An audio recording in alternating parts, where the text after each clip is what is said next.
أعوذ بالله من الشيطان الرجيم بسم الله الرحمن الرحيم کہ وہ اسے گھر لے جائے اور دودھ پلایا کرے، اور دوران رضاعت روزانہ یا کبھی کبھی اسے محل میں لایا کرے، بلکہ مصر اسے دیکھ لیا کرے، یا یہ کہ بچہ محل میں ہی رہے۔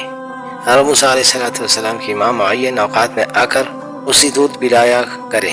مذکورہ بالا دونوں احتمالات کے لیے ہمارے پاس کوئی واضح دلیل نہیں ہے، لیکن احتمالی اور زیادہ قرین و قیاس ہے۔ ایک اور سوال یہ ہے کہ آیا عرصہ شیرخوارگی کے بعد حضرت موسیٰ علیہ السلام فرعون کے محل میں چلے گئے، یا ان کا تعلق اپنی ماں اور اپنی خاندان کے ساتھ باقی رہا اور محل سے وہاں آتے جاتے رہے؟ اس مسئلے کے متعلق بعض صاحبان نے یہ کہا ہے کہ شیرخوارگی کے بعد آپ کی ماں نے انہیں فرعون اور اس کی بیوی آسیہ کے سپرد کر دیا تھا، اور حضرت موسیٰ علیہ السلام ان دونوں کے پاس پرورش پاتے رہے۔ اس ضمن میں راویوں نے فرعون کے ساتھ حضرت موسیٰ علیہ السلام کی طفلانہ باتوں کا ذکر کیا گیا ہے۔ فرعون نے موسیٰ علیہ السلام کے بعد کہا، کیا ہم نے تجھے بچپن میں پرورش نہیں کی، اور کیا تو برسوں تک ہمارے درمیان نہیں رہا؟ یہ آیت قرآن کی آیت نمبر 12 میں آیا ہوا ہے۔ اس جملے سے زیادہ معلوم ہوتا ہے کہ جناب موسیٰ علیہ السلام چند سال تک فرعون کے محل میں ہی رہتے تھے۔ علی ابن ابراہیم کے تفسیر سے استفادہ ہوتا ہے کہ حضرت موسیٰ علیہ السلام تا زمان بلوغ فرعون کے محل میں نہایت احترام کے ساتھ رہے، مگر ان کے توحید کے بارے میں واضح باتیں فرعون کو سخت ناگوار ہوتی تھی، یہاں تک اس نے انہیں قتل کرنے کا ارادہ کر لیا۔ حضرت موسیٰ علیہ السلام اس خطرے کو نمٹنے کے لیے یہاں سے چلے گئے۔ یہاں وہ اس واقعے سے دوچار ہوئے کہ دو آدمی آپس میں لڑ رہے تھے، جن میں سے ایک قبطی اور دوسرا بنی اسرائیل کا تھا۔ اب ہم حضرت موسیٰ علیہ السلام کی نشید و فراز سے بھرپور زندگی کے تیسرے دور کو ملاحظہ کرتے ہیں۔ اس دور میں ان کے وہ واقعات ہیں جو انہیں دوران بلوغ اور مصر سے مدین کو سفر کرنے سے پہلے پیش آئے، اور یہ وہ اسباب ہیں جو ان کی ہجرت کے باعث ہوئے۔ بہرحال حضرت موسیٰ علیہ السلام شہر میں اس وقت داخل ہوئے جب تمام اہل شہر غافل تھے۔ یہ بھی قرآن کریم کا ایک سورت میں آیا ہے۔ یہ واضح نہیں ہے کہ یہ کون سا شہر تھا، لیکن احتمال قوی یہ ہے کہ یہ مصر کا پائے تخت تھا۔ بعض لوگوں کا قول ہے کہ حضرت موسیٰ علیہ السلام کو اس مخالفت کی وجہ سے جو ان میں فرعون اور اس کے وزراء میں تھی اور بڑھتی جا رہی تھی، مصر کے پائے تخت سے نکال دیا گیا تھا، مگر جب لوگ غفلت میں تھے موسیٰ علیہ السلام کو موقع مل گیا اور وہ شہر میں آ گئے۔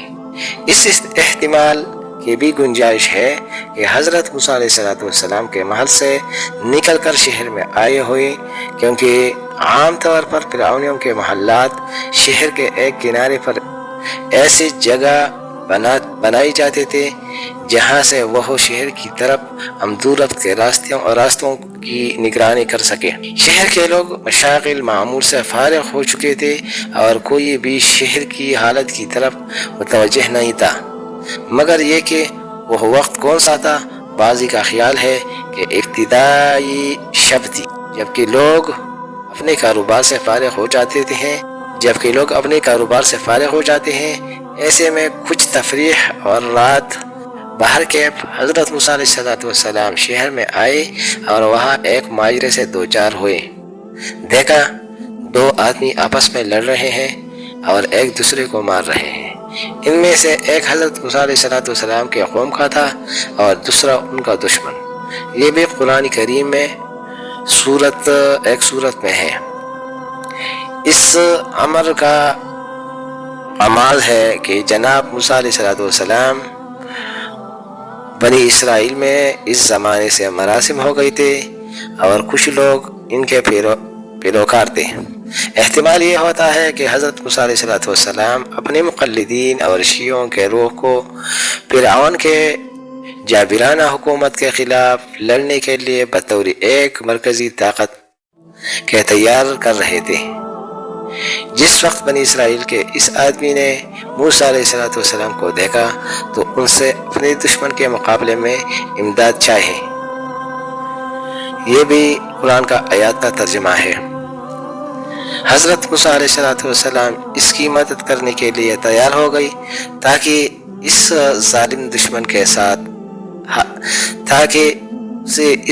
دشمن کے ہاتھ سے نجات دلائے۔ بعض علماء کا خیال ہے کہ وہ قبطی فرعون کا ایک باورچی تھا اور چاہتا تھا کہ اس بنی اسرائیل کو بگاڑ میں پکڑ کے اس سے لکڑیاں اٹھوائے۔ حضرت موسیٰ علیہ السلام نے اس فرعونی کے سینے پر ایک مکہ مارا اور اسی مکے میں مر گیا اور زمین پر گر پڑا۔ یہ بھی قرآن کا آیات کا ترجمہ ہے۔ اس میں شک نہیں کہ حضرت موسیٰ علیہ السلام کا اس فرعونی کو جان سے مار دینے کا ارادہ نہ تھا۔ قرآن سے بھی یہ خوب واضح ہو جاتا ہے۔ ایسا اس لیے نہ تھا کہ وہ لوگ مستحق قتل نہ تھے، بلکہ انہیں ان نتائج کا خیال تھا جو خود حضرت موسیٰ علیہ السلام اور بنی اسرائیل کو پیش آ سکتے تھے۔ لہٰذا حضرت موسیٰ علیہ السلام نے فوراً کہا کہ یہ کام شیطان نے کرایا ہے، کیونکہ وہ انسانوں کا دشمن اور واضح گمراہ کرنے والا ہے۔ یہ بھی قرآن کریم کا ترجمہ تھا۔ حضرت موسیٰ علیہ السلام چاہتے تھے کہ بنی اسرائیل کا گریبان اس فرعونی کے ہاتھ سے چھڑا دیں، لیکن ان حالات میں ایسا کام کر بیٹھا قرین مصلحت نہ تھا، اور جیسا کہ ہم آگے دیکھیں گے کہ حضرت موسیٰ علیہ السلام اس عمل کے نتیجے میں پھر مصر میں نہ ٹھہر سکے اور مدین چلے گئی۔ پھر قرآن کریم میں حضرت موسیٰ علیہ السلام کا یہ قول نقل کیا گیا ہے۔ اس نے کہا، اے پروردگار، میں نے اپنے اوپر ظلم کیا، تو مجھے معاف کر دے، اور اللہ نے اسے بخش دیا کیونکہ وہ غفور رحیم ہے۔ یہ قرآن کریم میں ایک سورت کا ترجمہ ہے۔ یقیناً حضرت موسیٰ علیہ السلام نے اس معاملے میں کسی گناہ کے مرتکب نہیں ہوئی، بلکہ حقیقت میں ان سے ترک اولا سرزد ہوا، کیونکہ انہیں ایسے بے احتیاطی نہیں کرنی چاہیے تھی جس کے نتیجے میں وہ زحمت میں مبتلا ہوں۔ حضرت موسیٰ علیہ السلام نے اس ترک اولا کے لیے اللہ سے معافی طلب کیا، اور اللہ نے بھی انہیں معاف فرمایا۔ حضرت موسیٰ علیہ السلام نے کہا، اے اللہ، تیرے اس احسان کے شکرانے میں کہ تو نے میرا قصور کو معاف کر دیا اور دشمنوں کے پنجے میں گرفتار نہ کیا، اور ان تمام نعمتوں کا شکریہ میں جو مجھے ابتدا سے اب تک مرحمت کرتا رہا، میں عہد کرتا ہوں کہ ہرگز مجرموں کی مدد نہ کروں گا اور ظالموں کا طرفدار نہ بنوں گا، بلکہ ہمیشہ مظلومین اور ستم دیدہ لوگوں کی مددگار بنوں گا۔ فرعونیوں میں سے ایک آدمی کے قتل کی خبر شہر میں بڑی تیزی سے پھیل گئی۔ قرائن سے شاید لوگ یہ سمجھ گئے تھے کہ اس کا قاتل ایک بنی اسرائیلی ہے، اور شاید اس سلسلے میں لوگ موسیٰ علیہ السلام کا نام بھی لیتے تھے۔ البتہ یہ قتل کوئی معمولی بات نہیں تھی، اسے انقلاب کی ایک چنگاری یا اس کا مقدمہ شمار کیا جاتا تھا، اور حکومت کے مشینری اسے ایک معمولی واقعہ سمجھ کر اسے چھوڑنے والا نہ تھی کہ بنی اسرائیل کے غلام اپنے آقاؤں کی جان لینے کا ارادہ کرنے لگے۔ لہذا ہم قرآن کریم میں یہ پڑھتے ہیں کہ اس واقعے کے بعد موسیٰ علیہ السلام شہر میں ڈر رہے تھے، اور ہر لحظہ انہیں کسی حادثے کا ڈر رہتا تھا، اور وہ نئی خبروں کی جستجو میں تھے۔ ناگہاں انہیں ایک معاملہ پیش آیا۔ آپ نے دیکھا کہ وہی بنی اسرائیلی جس نے گزشتہ روز ان سے مدد طلب کی تھی انہیں پھر پکار رہا تھا۔ وہ ایک قبطی سے لڑ رہا تھا، لیکن حضرت موسیٰ علیہ السلام نے اس سے کہا کہ تو کلی طور پر ایک جاہل اور گمراہ شخص ہے، تو ہر روز کسی نہ کسی سے جھگڑتا رہتا ہے اور اپنے لیے مصیبت پیدا کر لیتا ہے اور ایسے کام شروع کر دیتا ہے جن کا ابھی موقع ہی نہیں تھا۔ کل جو کچھ گزری ہے میں نے تو ابھی اس کا عواقب کا انتظار کر رہا ہوں اور تو نے وہی کام ازسرینو شروع کر دیا ہے۔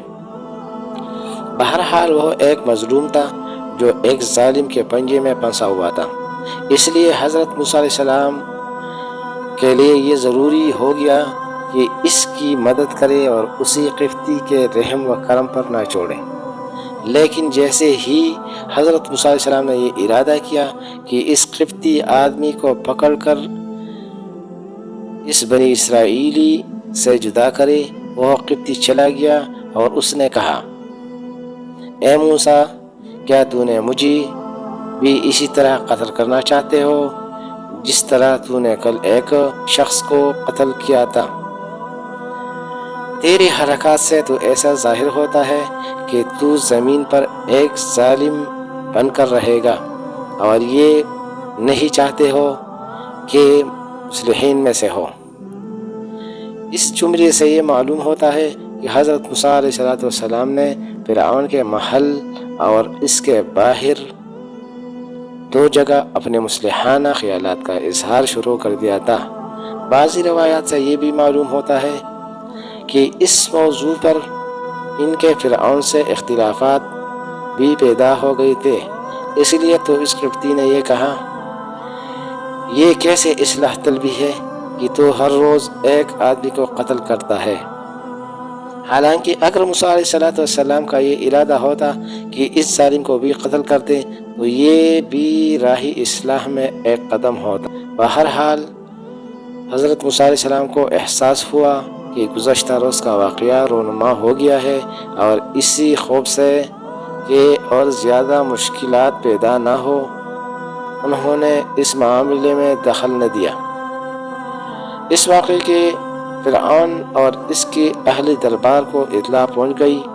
انہوں نے حضرت موسیٰ علیہ السلام سے اس عمل کے مقرر سرزد ہونے کو اپنے شانی سلطنت کے لیے ایک تہدید سمجھا۔ وہ باہم مشورے کے لیے جمع ہوئے اور حضرت موسیٰ علیہ السلام کے قتل کا حکم صادر کر دیا۔ جہاں فرعون اور اس کے اہل خانہ رہتے تھے وہاں سے ایک شخص تیزی کے ساتھ حضرت موسیٰ علیہ السلام کے پاس آیا اور انہیں مطلع کیا کہ آپ کو قتل کرنے کا مشورہ ہو رہا ہے اور آپ فوراً شہر سے نکل جائے، میں آپ کا خیر خواہ ہوں۔ یہ آدمی بظاہر وہی تھا جو بعد میں مومن آل فرعون کے نام سے مشہور ہوا۔ کہا جاتا ہے کہ اس کا نام حزقیل تھا۔ وہ فرعون کے قریبی رشتہ داروں میں سے تھا اور ان لوگوں سے اس کے ایسے قریبی روابط تھے کہ ایسے مشوروں میں شریک ہوتا تھا۔ اسے فرعون کے جرائم اور اس کے کرتوتوں سے بڑا دکھ ہوتا تھا اور اسی انتظار میں تھا کہ کوئی شخص اس کے خلاف بغاوت کرے اور وہ اس کا کار خیر میں شریک ہو جائے۔ بظاہر وہ حضرت موسیٰ علیہ السلام سے یہ آس لگائے ہوئے تھا اور ان کے پیشانی میں من جانب اللہ ایک انقلابی ہستی کی علامات دیکھ رہا تھا۔ اسی وجہ سے جیسے ہی اسے یہ احساس ہوا کہ حضرت موسیٰ علیہ السلام خطرے میں ہے، نہایت سرعت سے ان کے پاس پہنچا اور انہیں خطرے سے بچا لیا۔ بعد میں ہم دیکھیں گے کہ وہ شخص صرف ایسے واقعات میں نہیں بلکہ خطرناک مواقع پر بھی حضرت موسیٰ علیہ السلام کے لیے بااعتماد اور ہمدرد ثابت ہوا۔ حضرت موسیٰ علیہ السلام نے اس خبر کو قطعی درست سمجھا اور اس ایماندار آدمی کی خیرخواہی کو بھی نگاہ قدر سے دیکھا اور اس کی نصیحت کے مطابق شہر سے نکل گئی۔ اس وقت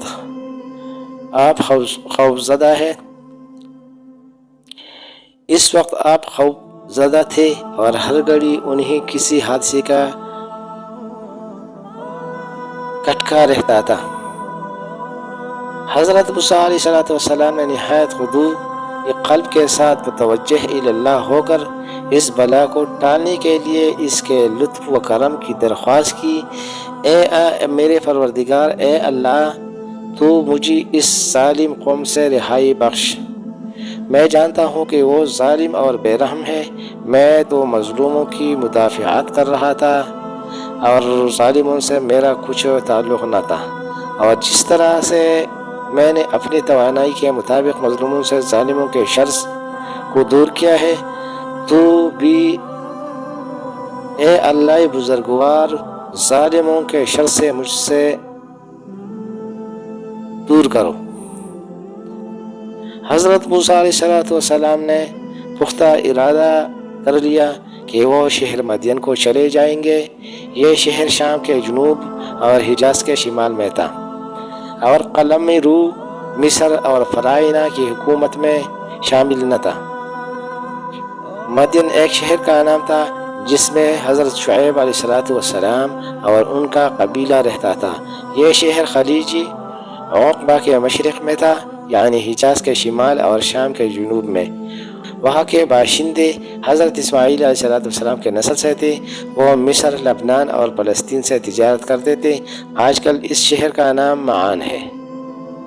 نقشے کو غور سے دیکھیں تو معلوم ہوتا ہے کہ اس شہر کا مصر سے کچھ زیادہ فاصلہ نہیں، اس لیے حضرت موسیٰ علیہ السلام چند روز میں وہاں پہنچ گئے۔ ملکی اردن کے جغرافیائی نقشہ میں جنوبی غربی شہروں میں سے ایک شہر معان نام کا ملتا ہے، جس کا محلی وقوع ہمارے مذکورہ بالا بیان کے مطابق ہے۔ لیکن وہ جوان جو محل کے اندر ناز و نعیم میں پالا تھا، ایک ایسے سفر پر روانہ ہو رہا تھا جیسے کہ سفر اسے کبھی زندگی بھر پیش نہ آیا تھا۔ اس کے پاس نہ توش سفر، نہ کوئی سواری، نہ رفیق راہ اور نہ کوئی راستہ بتانے والا۔ ہر دم یہ خطرہ لاحق ہوتا تھا کہ حکومت کے اہلکار اس تک پہنچ جائیں اور پکڑ کر قتل کر دیں۔ اس حالت میں ظاہر ہے کہ حضرت موسیٰ علیہ السلام کا کیا حال ہوگا، لیکن حضرت موسیٰ علیہ السلام کے لیے یہ مقدر ہو چکا تھا۔